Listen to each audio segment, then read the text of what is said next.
কাছে এবং দূরে যে যেখান থেকে আমার এই ভিডিওটা দেখছেন সবাইকে জানাই লাইফস্টাইল অফ পিকে সুলতানা চ্যানেলের পক্ষ থেকে অনেক অনেক শুভেচ্ছা। অনেক দিন পরে আরও একটা ব্লগ ভিডিও নিয়ে চলে এসেছি আপনাদের মাঝে। যদি আমার এই ভিডিওটা আপনাদের কাছে ভালো লাগে তাহলে অবশ্যই সম্পূর্ণ ভিডিওটা দেখবেন, একটা লাইক কমেন্ট সাবস্ক্রাইব করে দিবেন যাতে নেক্সট টাইম আমার ভিডিও আপনার সামনে চলে যায়। তো প্রতিদিনকার মতো আজকেও সকালে উঠেই চলে এসেছি আমার এই যে ছোট্ট একটা বাগান আছে বাড়ির সামনে। এই বাগানটা এখানে আছে কিছু কাঁচামরিচের গাছ, করলার গাছ। তো দেখো করলা গাছে করলা হয়েছে, কাঁচামরিচ গাছে একটা কাঁচামরিচও ধরেছে। এই জিনিসটা যে কি পরিমাণ ভালো লাগে বলে বোঝানো যাবে না। সকাল সকাল এসেই মনটাই ভালো হয়ে গেল। কাঁচামরিচ গাছে একটা কাঁচামরিচ, করলা গাছে একটা করলা, বাট ভালো লাগা কিন্তু অনেক অনেক। তারপর চলে এসেছি বাড়ির ভেতরে। দেখো আমার এই গোলাপ গাছটা কত সুন্দর লাগছে। এইটা আমি প্রায় 2 থেকে আড়াই মাস আগে লাগিয়েছিলাম, একটা মাত্র ডাল ছিল, বাট এখন এত বড় হয়ে গিয়েছে, অনেকগুলা ডালপালা হয়েছে। তো তারপর চলে আসলাম রান্নাঘরে। কিছুদিন আগের আনা ডিম ছিল, তো ডিমগুলো আমি সময়ের কারণে ধুইতেও পারি নাই, সেই জন্য ফ্রিজেও রাখতে পারিনি।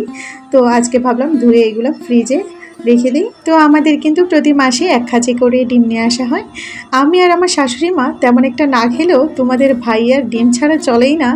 তাই যেন প্রতিদিন রাতেই ডিম সেদ্ধ করে দাও, ডিম দিয়ে ভাত ভেজে দাও, ডিম ভাজি করে দাও, ডিম পোস্ট করে দাও, মানে কত যে বাহানা। তারপর চলে এসেছি রান্নাঘরে। গত হাটে থেকে পুঁইফল নিয়ে আসা হয়েছিল, আর এই পুঁইফল কিন্তু আমাদের বাসার সবাই অনেক বেশি পছন্দ করে ভাজি করলে, সেজন্য এটাই ভেজে নিচ্ছিলাম। আর সাথে রান্না করব কচুরমুখী ডিম দিয়ে।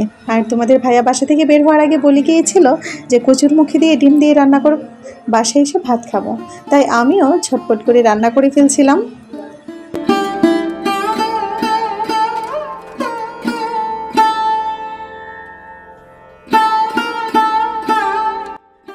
জানি না তোমাদের ভাইয়া এই কচুরমুখীর মধ্যে কি পেয়েছে, এই কচুরমুখী এত বেশি পছন্দ করে যে কোনো তরকারিতে কচুরমুখী দিলেই সেই রান্নাটাই পছন্দ করে সে। তো তারপরে আরও একটা রান্না করে নিচ্ছি, সেটা হচ্ছে পুঁই শাক কচুরমুখী দিয়ে ছোটো মাছ। তো মশলাটা আমি প্রথমে ভালোভাবে কষিয়ে নিয়েছি, তারপর সবজিগুলো দিয়ে মশলার সাথে ভালোভাবে নেড়েচেড়ে মিশিয়ে নিচ্ছি। তো সবজিগুলো কষানো হয়ে গেলে আমি এর মধ্যে আগের থেকে কষিয়ে রাখা মাছগুলো দিয়ে দিব, আর এভাবে আমি রান্নাটা শেষ করে নিব। তো আমি কিন্তু এভাবেই রান্না করি, তোমরা কে কীভাবে রান্না করো অবশ্যই কমেন্ট করে জানাবে। কিন্তু আজকের ভিডিও এ পর্যন্তই, কথা হচ্ছে পরবর্তী অন্য কোনো ভিডিওতে। সে পর্যন্ত সবাই ভালো থাকো, সুস্থ থাকো, আল্লাহ হাফেজ।